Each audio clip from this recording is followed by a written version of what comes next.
안녕하세요, 여러분. Hello, everyone. Our story today comes from Korea, a country in Eastern Asia. In today's story about the blind man's daughter, you will notice that the girl's name is Shim Chung. Chung is her first name, like Jenny or Maria or Susie. And Shim is her family name. As in many Asian cultures, the family name is set first. So, if your name is John Smith in Korea, you would be called Smith John. Listen now to the tale of the blind man's daughter.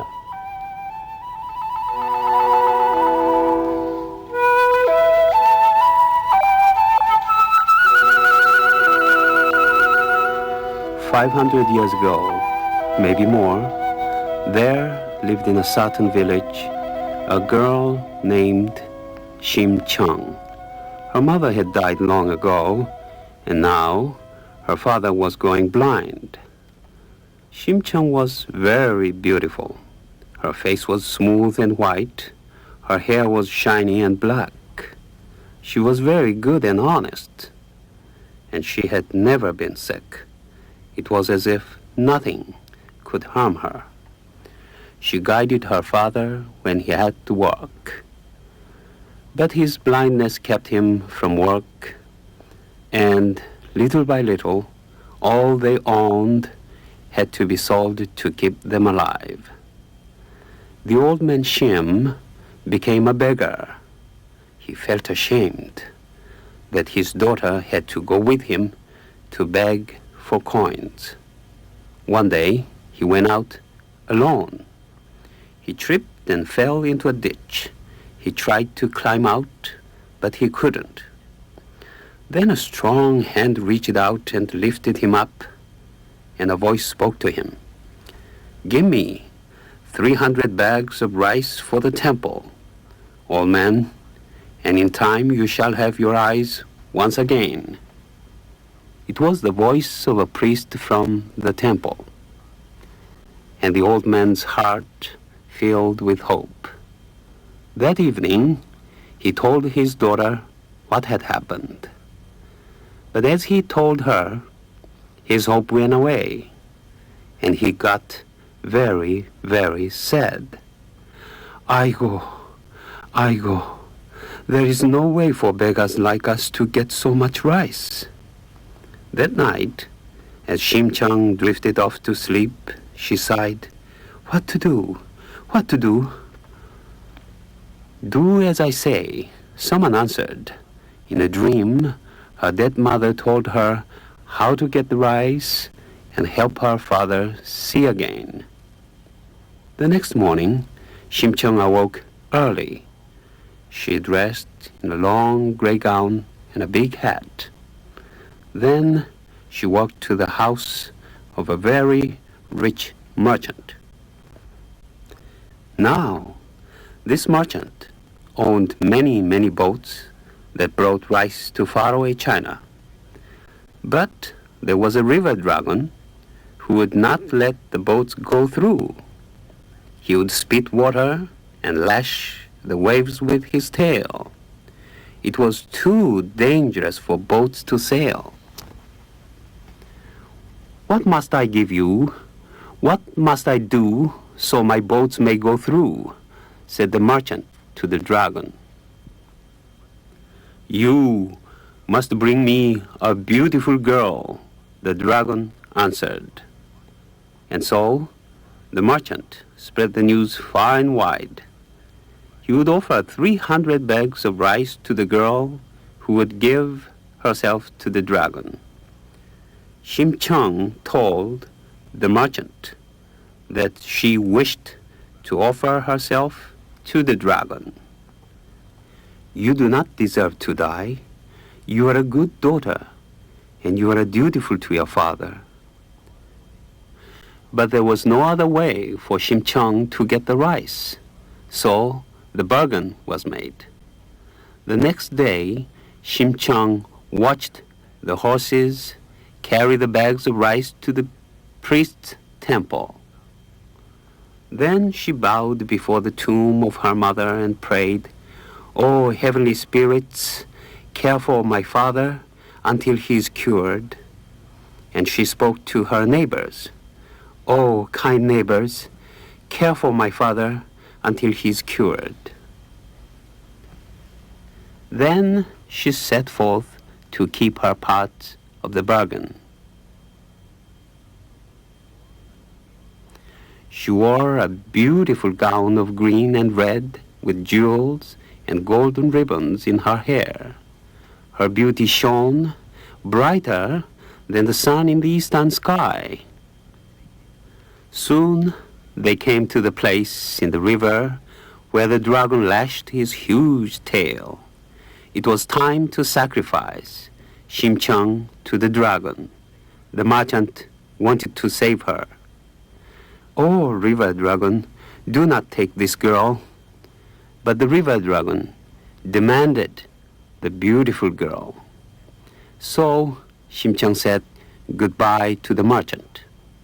She closed her eyes and jumped off the side of the boat and disappeared into the water. Instantly, the river became calm and quiet like a garden pool. Shimchang floated through the water. Pearls flashed before her eyes.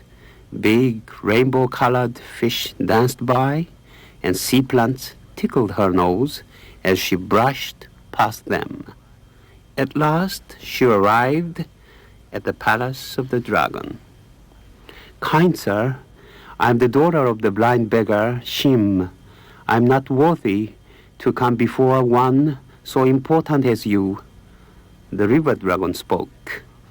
"A message has come to us from Hananim, the emperor of heaven and earth.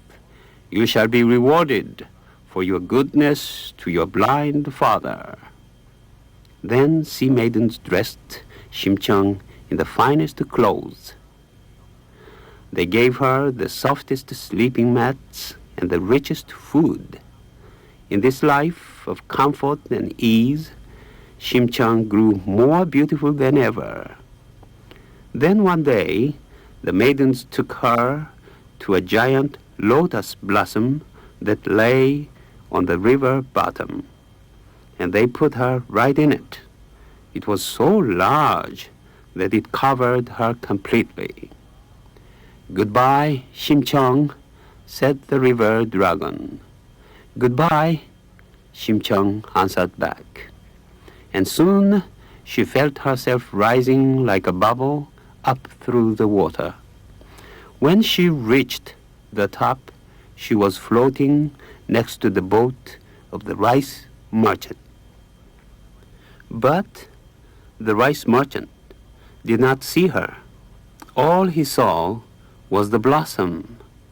Never in heaven or on earth was there such a lotus flower as this, said the merchant. "Let us take it to the king." The merchant presented the flower to the king. The king was delighted. No one else in all the world had such a blossom. Every day he admired it floating in the garden pool. All day long, Shimchang hid inside the giant flower. Then one night, as she ventured out of the blossom, the king discovered her. She ran to hide, but the blossom had disappeared. The king looked at her. "Can this be a spirit? She is so beautiful." He called his wise men. On the day the lotus flower was brought to the king, a bright new star had appeared in the sky. That's a good sign. And so he made Shimchang his wife. Shimchang was happy in her life as a queen, but some days she would think of her poor father. "Here I have all I want, but my poor father's eyes are closed to the world." One day, the king saw her weeping. "Aigo, my husband," Shimchang said to the king, "I have had a dream about a blind man. It makes me cry. I should like to do something for all the blind people in the kingdom. So a message was sent to all the blind beggars of the kingdom to invite them to a feast in the king's courtyard. 1 day, 2 days, and 3 days passed. Beggars came from far and near to eat rice and kimchi. Queen Chang watched every day, hoping the next person would be her father. The end of the feast came, and still no father. Then one day, there was a noise in the courtyard. A latecomer was being pushed about by the servants. "Father, father, it is my dear father. Let him stay." She ordered her servants to dress him in new clothing and bring him to her chamber. "What wonder is this?" said the old man Shim, when he heard his daughter's voice. "Do apricots bloom in the snow? Do horses have horns? Do the dead men come to life? How can I be sure you are truly Chang?" And he rubbed his eyes. Suddenly, just as the temple priest had promised, the old man's sight returned. "Oh my goodness, you are beautiful," he said. The king welcomed Shim Chang's father into the palace, and Queen Chang was happy all day long. Her father could see again. This was the heavenly reward to the dutiful daughter of the blind beggar Shim.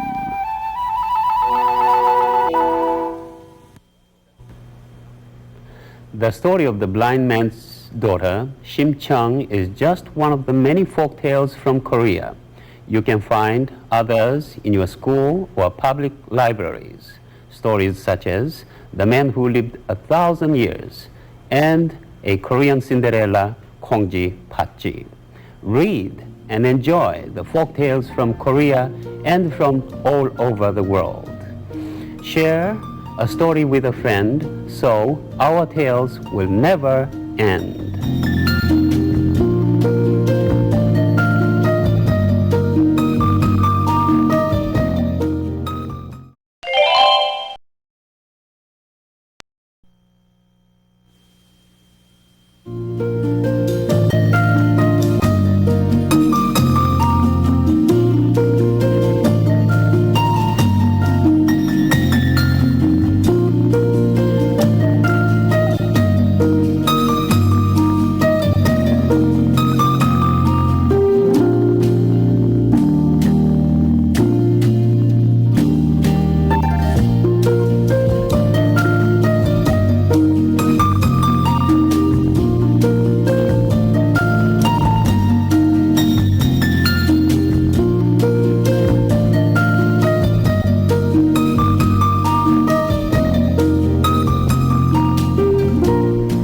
Our story today comes from the Philippines, a group of islands in the Pacific Ocean.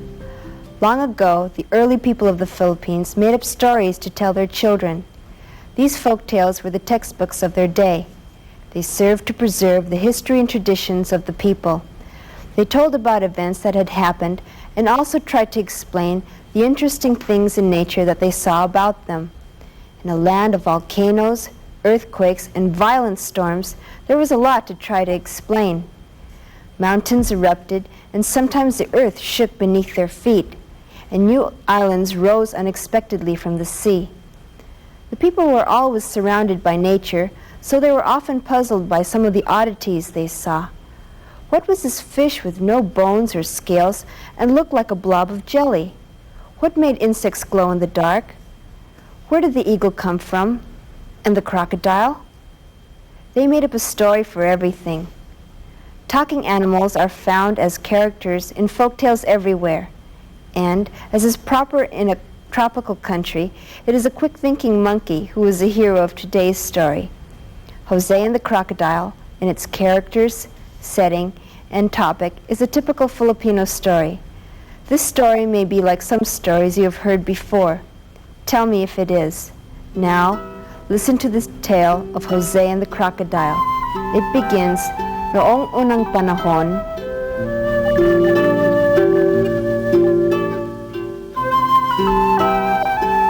Jose lived with his family in a little village next to a river. Jose's father raised coconuts, bananas, and other fruits and vegetables. One day his mother asked, "Jose, will you please gather some coconuts? I need them for cooking and feeding the hogs, and your father would like to sell some at the market." "Yes, mother, right away," Jose answered. Jose hitched the water buffalo to a sled. He took his sharp bolo and strapped it to his waist. He climbed on the water buffalo and started looking for fallen coconuts. Jose was too small to climb the tall coconut trees, so he gathered ones that had fallen off the trees. There were not too many on the ground near the house that day, so he wandered farther and farther away. It was hard work, and Jose traveled far. The air was hot and humid. Jose and the water buffalo became very tired and thirsty. So they went to the river for a drink and a quick swim in the cool water. While Jose was splashing water on the water buffalo, he heard a groan coming from far away. It sounded like a cry of some animal in pain. Jose became worried. He jumped on the water buffalo and rode towards the sound. The groans became louder and louder as they rode. Soon, Jose saw a big rope hanging from a branch of a large tree. At the end of the rope was a net, and in the net, a big crocodile was fighting to get out. Crocodile catchers were here again, thought Jose to himself. They will make shoes and belts and bags out of this poor crocodile's skin. "Little boy, please help me.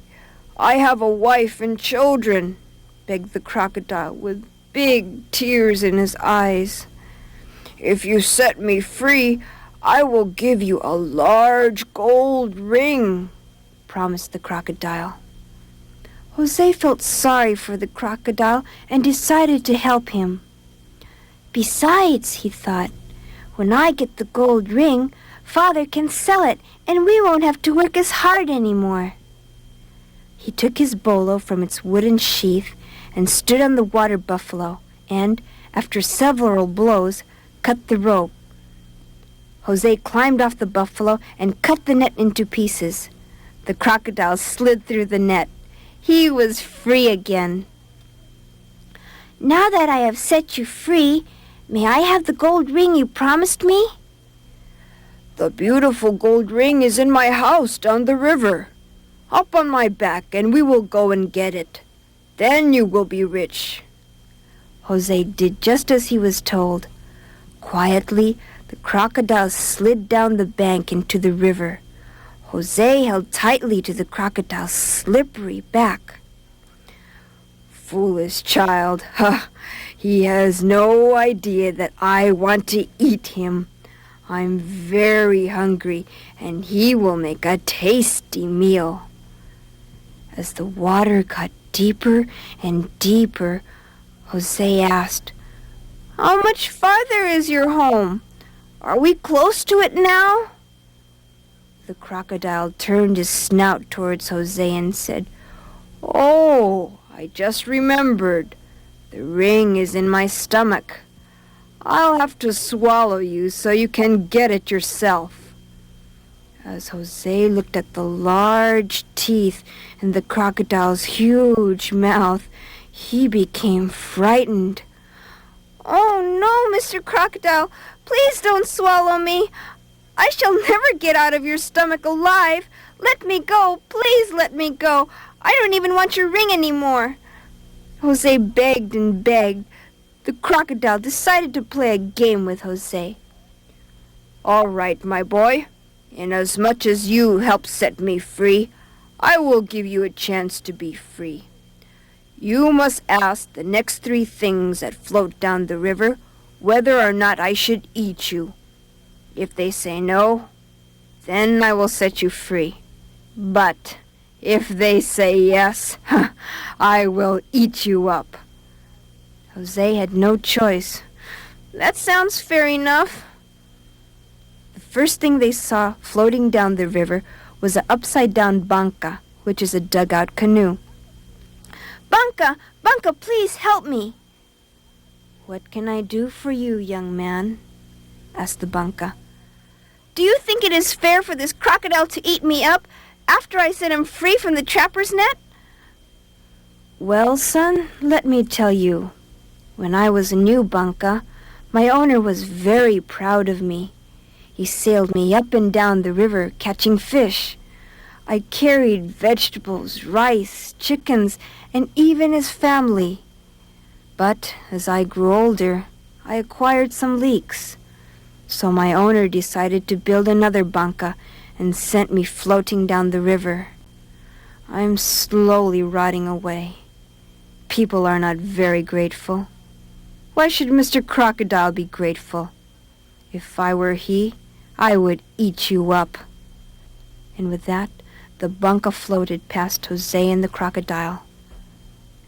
Next came a torn basket with moss growing on its sides. "Basket, Basket, please help me. Please tell the crocodile he shouldn't eat me after I set him free from the trapper's net." The basket creaked and said, "Huh! People wish others to be grateful, but they themselves never show gratitude. Why, when I was new, my owners took me to the market and filled me with vegetables and fruits. Yes, I was very useful. But the loads got so heavy that after a few months, I started falling apart. Then my master's wife threw me away. Here I am floating all day and all night, just rotting away. Crocodile, eat that boy up. Teach people a lesson on thankfulness." Jose was getting sadder and sadder. He cried for his mother, and he cried for his father. Then a battered old hat came floating by. "Hat, Hat, please help me. Please tell the crocodile not to eat me. I set him free from the trapper's net, and now he wants to eat me. Please tell the crocodile it's not fair." The hat laughed. "Thankfulness? My boy, talk about thankfulness. I remember when I was new, my master wore me proudly. I kept him cool when the sun was hot and dry when it rained. Then I grew old and shaggy, and he threw me into the river. So here I am, just floating in this river all day and all night, and I am rotting away. Crocodile, eat him up. You should not be thankful to people who do not know how to be thankful themselves." The crocodile was happy. At last he was going to have his meal. Jose cried and cried. He cried so loudly that a monkey sitting on a tree by the river heard his cries. The monkey chattered and ran up and down a branch. "Oh, Mr. Crocodile! Mr. Crocodile! Give me a ride, please! I'd like to float down the river, too," said the monkey. "Why, certainly, my dear friend. We will be happy to give you a ride," said the crocodile. "What a great meal I shall have today. A tasty boy and a monkey." "Mr. Crocodile, come closer to the riverbank so I can jump on your back. Come closer, closer." The crocodile came closer and closer. Then suddenly, the monkey threw a vine to Jose. Jose caught the vine and lifted himself off the crocodile's back and onto the tree. The crocodile snapped his jaws and lashed his long tail just inches from Jose's feet. But Jose was safe on the tree. "Thank you. Oh, thank you. How can I ever repay you for saving my life?" "Easily," said the monkey. "What I love most is bananas. Ask your father to plant enough banana trees to feed both your family and my family. That will be enough payment."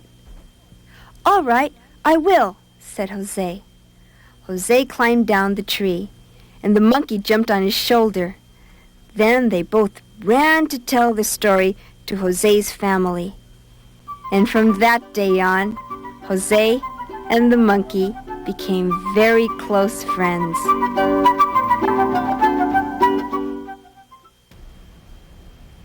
Jose and the Crocodile is just one of many stories from the Philippines. You can find others in your school or public libraries. Stories like Datu Omar and the Fairy, and Princess Maring, the Huntress, and the story of the absent-minded king. Read and enjoy the stories from the Philippines and from all over the world. Share a story with a friend so our tales will never end.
Nehoma. Hello. Come sit beside me, for I'm going to tell you a story from China. China is a very old, old country. In fact, it's the world's oldest living civilization. The Chinese people call their country Zhongguo, which means middle country. Today, most of the people live in small villages and work together in communes. But China also has several of the world's largest cities. The Chinese people are very proud of their nation, its long history, and its influence on other countries. The Chinese were the first to develop the compass, gunpowder, paper, porcelain, printing, and silk cloth. The Chinese language has many dialects. Written Chinese uses characters instead of an alphabet. Each character stands for a complete idea, thing, or sound. It's a very difficult language to learn because there are more than 40,000 characters. Our story today is an old favorite. Many Chinese stories are about gods, spirits, wizards, and even animals such as the dragon, who all have special powers.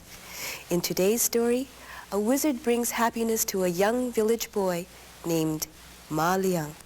So, come, sit beside me, and I'm going to tell you the story of Ma Liang and the magic brush.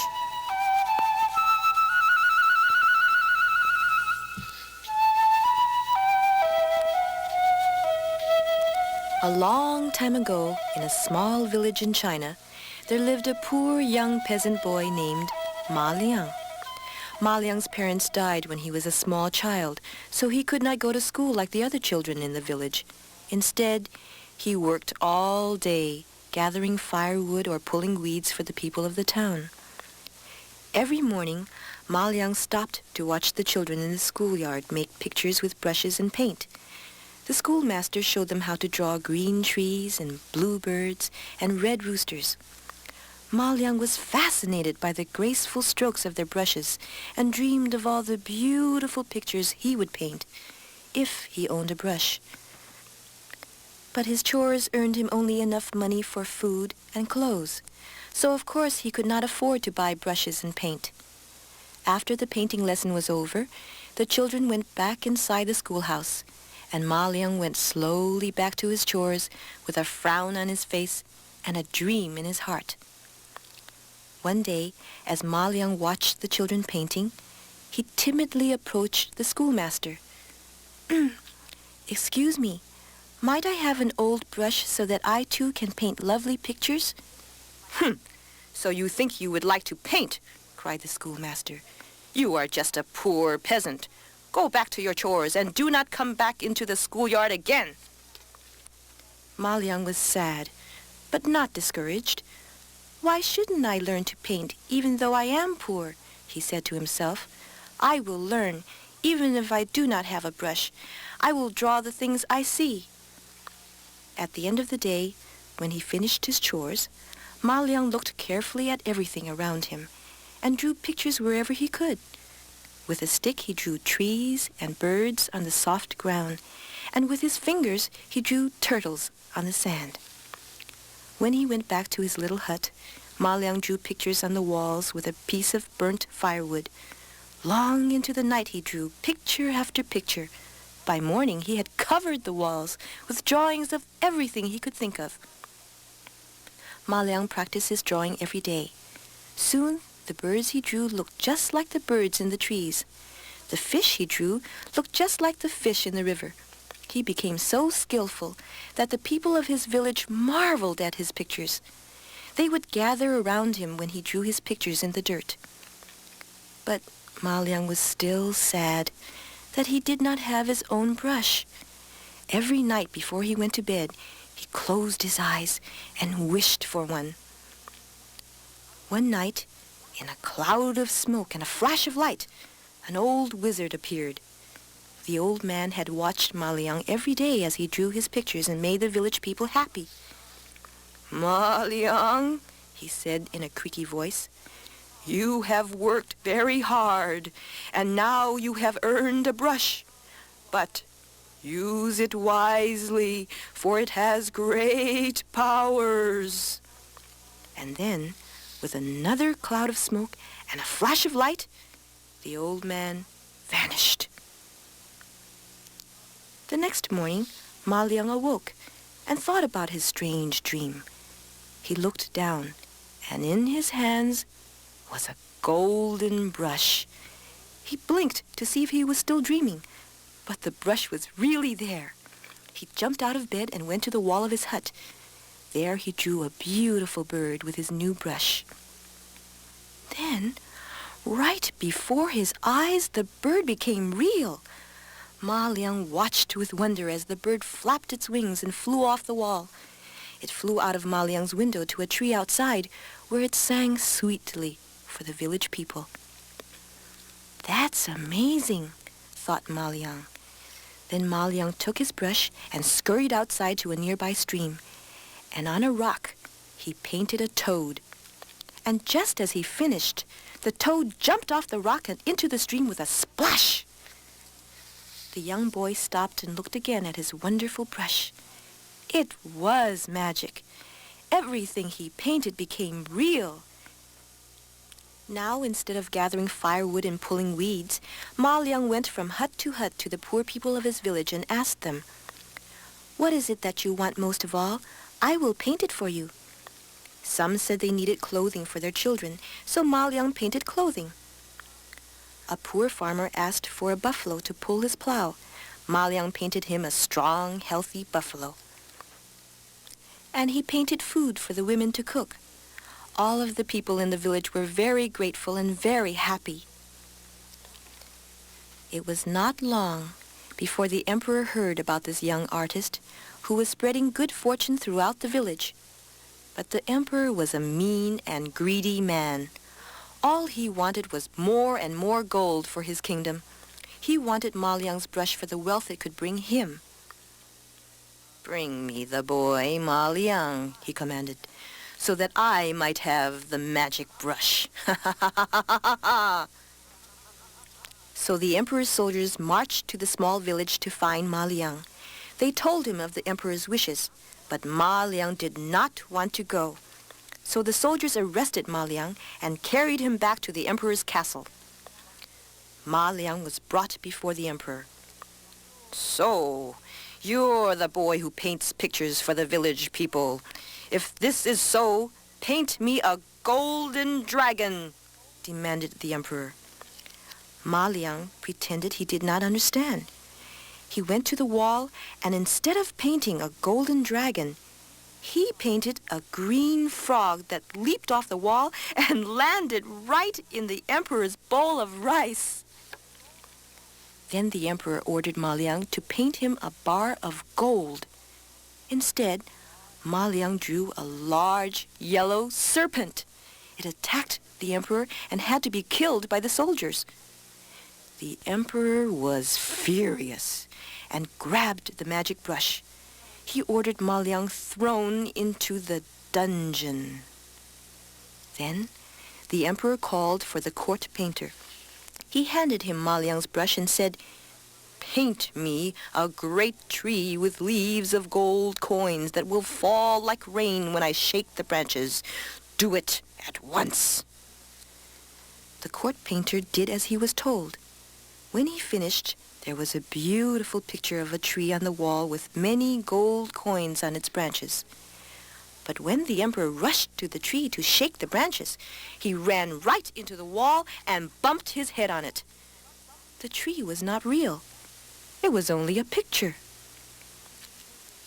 Now the emperor realized that the brush had magical powers only when Ma Liang was the painter. He ordered his soldiers to bring the boy from the dungeon. When Ma Liang appeared, the greedy emperor tried to make friends with him and spoke to him kindly. "Here is your magic brush. I know I cannot use it to paint the things I want, but if you will stay in my palace and paint pictures for me, I will make you very rich." Ma Liang pretended to agree. So the emperor handed Ma Liang the brush. "Now, paint me a mountain of pure gold," he said. Ma Liang painted the mountain, but he painted it behind a great and beautiful blue sea.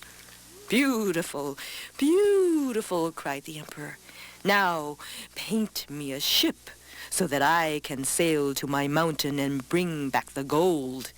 In a twinkling, Ma Liang painted a fine ship worthy of an emperor. The emperor and his soldiers quickly climbed aboard and set sail for the mountain. But since there was no wind, the ship moved very slowly. So the emperor called out, "Too slow! Too slow! Paint a wind to speed us along!" Again, Ma Liang did as he was told, and he painted a huge gust of wind to move the emperor's ship. The wind tore at the sails, and great waves pounded the ship. "Too much!" cried the emperor angrily. "You will sink us!" But Ma Liang could not hear the emperor's cries. The storm he had painted was too loud. The wind howled, and the waves crashed about the wooden ship. Then with a great crack, it split in two and sank into the stormy waters. Ma Liang walked slowly away from the palace. Never again was he forced to paint for evil purposes. Instead, he traveled across the lands of China, from one small village to another, and painted for the poor with his magic brush.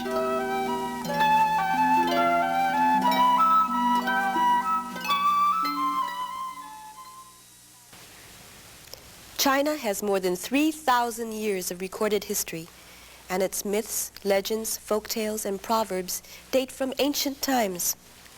China is a very large country. There are different stories told in different parts of China, and the stories tell of the way of life of the people from different areas. There are hundreds of stories from China. Stories like The King of the Monkeys and The Story of the First Kite. You can find them in your school or public libraries. Read and enjoy the tales of China and stories from all over the world. Share a story with a friend, so our tales will never end.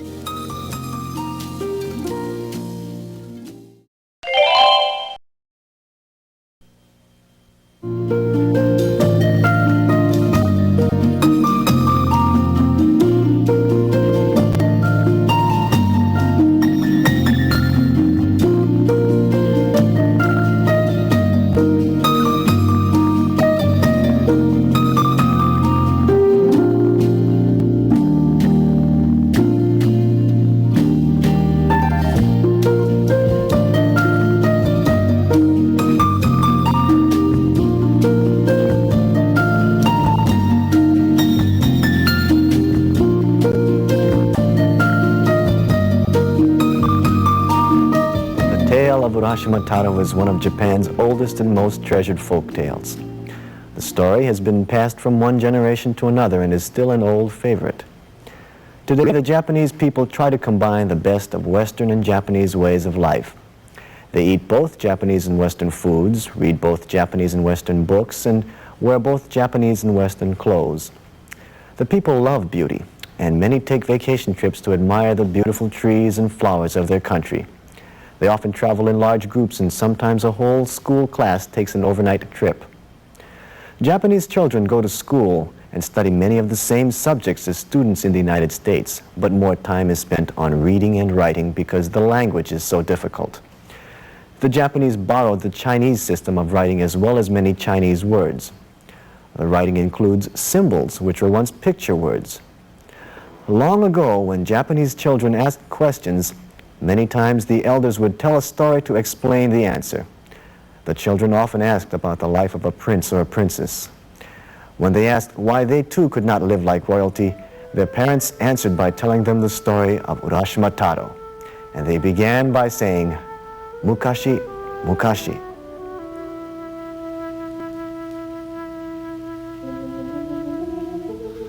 Long, long ago, there lived a young fisherman named Urashima Taro. He lived with his old parents in a small village on the coast of Japan. Taro's father had been a fisherman before him and had taught him the skill and knowledge of fishing. But now, since his father was too old and too tired, Taro became the fisherman of the family. Everyone in the village knew Taro was a great fisherman, but he was also known for his kind heart. He would chat with the young, the old, and the lonely, bringing a little joy into their lives. One cool evening, Taro came home after a long, discouraging day. He had only caught 3 small fish. The fishing has been poor, he thought. Taro pulled his small boat onto the beach and started home. On his way, he heard some children laughing excitedly. He saw them tormenting a small sea turtle. "If you keep poking at that sea turtle, it'll die," called Taro. The children paid no attention and continued teasing the creature. Then Taro thought of a better way to deal with the mischievous children. "What if I trade you my fish for the turtle?" asked Taro. The children looked at each other, then looked at the sea turtle, and they cheered. "It's a deal." So, Taro handed the children his day's catch in exchange for the turtle's safety. The children ran off into the distance, laughing and chattering about their great bargain. Taro knelt down and gently picked up the small, shivering turtle. "I will return you to your home in the sea," said Taro. "I am sure you will be much happier there." Taro walked to the edge of the water and carefully coaxed the turtle into the gentle waves. He waited until the turtle disappeared far in the distance. And then he headed home with an empty basket. The next morning, as always, Taro rowed out to the open ocean. As he sat and waited for a fish to come, the soft waves splashed against the sides of his boat. It was very quiet and peaceful. Suddenly, he heard his name ring out in the ocean breeze. He looked around, but there were no other boats in sight. "Well, I must have heard the cry of a seagull," thought Taro, and he went back to his fishing. Again, he heard his name, this time clear as a bell. He looked around again. He saw a sea turtle swimming alongside his boat. "A sea turtle calling my name?" chuckled Taro. "Yes, Taro," answered the sea turtle, surprising the lad even more. "Thank you for saving my life yesterday." "Oh, it's you," said Taro. "You are very welcome." Then the turtle asked Taro if he had ever seen the Dragon Palace. Taro shook his head and said, "Oh, I have heard many enchanting stories of this magnificent palace at the bottom of the sea, but I, myself, have never had the pleasure of visiting this wonderful place." "Then I would like to take you there," said the turtle. Taro returned to his fishing and said, "I'd love to go, but I haven't finished my work. Besides, I don't have the strength to swim that distance." "Oh, you may ride upon my back," said the turtle. And at that moment, the turtle grew to more than twice its size. "Now won't you come with me?" asked the turtle. Taro could not resist the invitation, so he climbed onto the giant sea turtle's back, and he held onto the animal's shell. Then they dove into the deep blue sea. Strangely enough, Taro didn't grow tired as he traveled through the depths of the ocean. They swam through fields of golden seaweed until they reached a clearing. In the distance, a magnificent gate appeared. When the two travelers arrived, they could see a courtyard of colorful fish. The fish gave Taro a warm welcome and led them to a large hallway that was lined with golden columns so tall they seemed to touch the sky. The floors were tiled with rainbow shells more brilliant than the scales of a fish, and the walls were covered with coral, pearls, and precious stones. Never before had this fisherman seen such beauty and elegance. A lovely princess appeared. "Welcome to my father's palace, Urashima Taro. The sea turtle has told me of your kindness, and I'm so glad you have decided to come." Her voice echoed through the chambers like a melody. She led him to a large table covered with elegant trays of delicious foods. Such a marvelous feast for a mere fisherman, thought Taro. Court musicians filled the room with beautiful music. Taro spent many enchanted hours at the Dragon Palace. Each day brought new pleasures to behold, and every wish Taro ever had came true. He was so happy there, he forgot everything. 3 days slipped by before he even gave a thought to the home he left behind, his parents, or his life as a fisherman. One day, the princess led Taro to a large viewing room. On each wall was a window, and each looked out on the beautiful garden that surrounded the palace. "This is a timeless garden where the 4 seasons can be seen at once," said the princess. Taro looked through the east window and saw spring. Cherry trees were in full bloom, and a fresh aroma filled the air. Through the south window, Taro saw the warmth of summer. A carpet of grass with lush green trees bearing fruit that was so ripe he could almost taste its sweetness. Looking through the west window, Taro could see the trees of autumn. The warm-colored leaves tossed and floated against the sunset sky.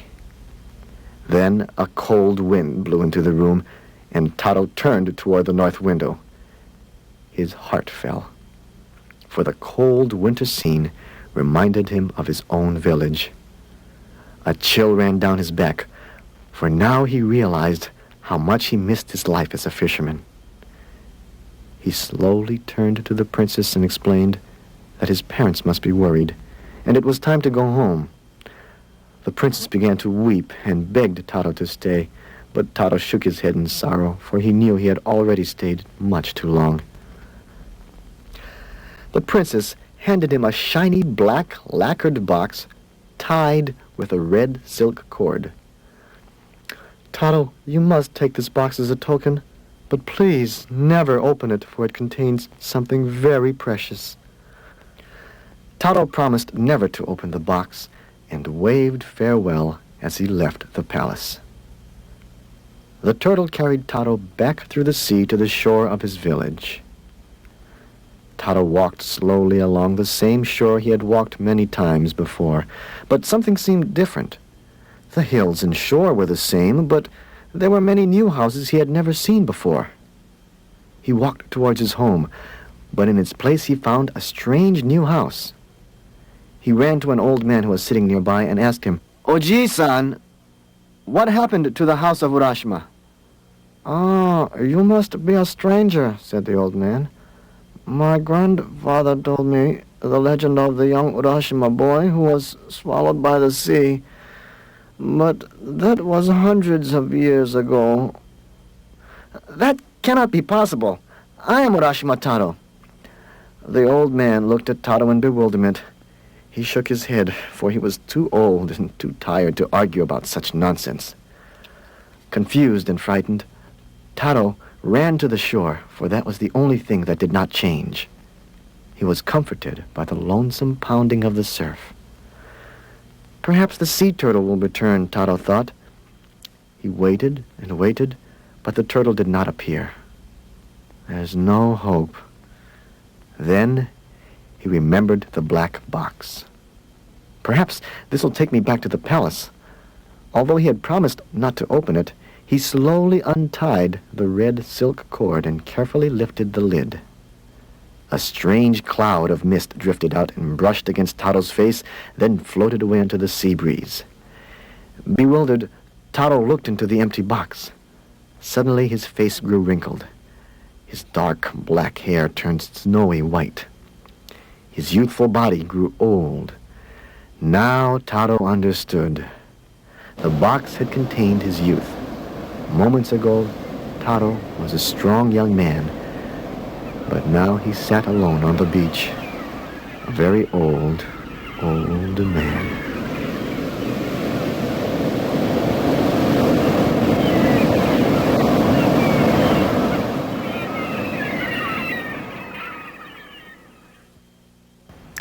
The tale of Urashima Taro is a story with many different meanings. Some say the moral of the story is never break promises. Others say the moral is that fortune and money do not always bring happiness, and that true happiness comes from the family, the home, and the heart. Still other people say there is no moral at all to this story. It's just a story which will make you feel happy and make you feel sad. Urashima Taro is one of many folk tales from Japan. You can find others in your school and public libraries, like Momotaro, the Peach Boy, and Kaguya Hime, the Luminous Princess, and Shitakiri Suzume, the Tongue-Cut Sparrow. Read and enjoy the folk tales from Japan and from all over the world. Share a story with a friend so our tales will never end.